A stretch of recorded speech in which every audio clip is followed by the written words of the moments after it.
নমস্তে। চলুন বন্ধুগণ, আজকে আমি আপনাদের সামনে একটি গুরুত্বপূর্ণ বিষয় শেয়ার করতে যাচ্ছি। সেই গুরুত্বপূর্ণ বিষয়টি হচ্ছে, আমাকে এক ইসকনের মহিলা ভক্ত আমাকে প্রশ্ন করেছিলেন যে, ঈশ্বর যেহেতু সকল জীবের মধ্যে বিরাজিত, তাহলে জীব কেন ঈশ্বর হবে না?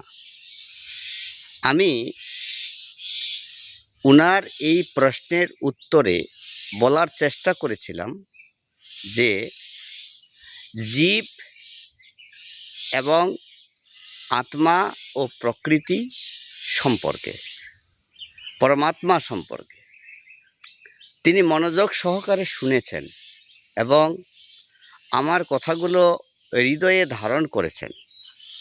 ধারণ করার পরে তিনি আমার কন্ট্যাক্ট নম্বর নিয়েছেন। চলুন কি বিষয় সেখানে আলোচনা হয়েছে তা একটু শেয়ার করার চেষ্টা করি। আমি বললাম যে, ঈশ্বর সগুণ না নির্গুণ? উনি বলেছেন যে ঈশ্বর নির্গুণ। উনার উত্তর খুব ভালো উত্তর দিয়েছেন। যদিও ঈশ্বর সগুণ এবং নির্গুণ দুটাই হয়, তিনি নির্গুণের পথটা বেছে নিয়েছেন। আমি তখন ওনাকে বললাম যে, দিদি দেখুন, ঈশ্বর যদি নির্গুণ হয় তাহলে জীব কি? উনি তখন দ্বিধাতে পড়ে গেলেন।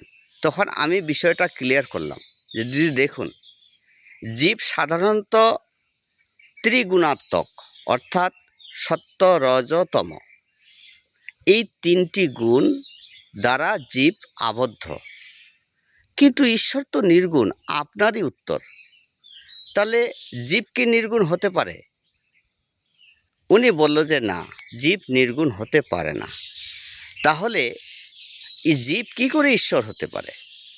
একটু ভাবুন। উনি আমার এই উত্তরে খুব খুশি হয়েছেন যে আমার একটি বিষয় আজকে ক্লিয়ার হলাম যে আসলে জীব ঈশ্বর হতে পারে না। নমস্তে বন্ধুগণ।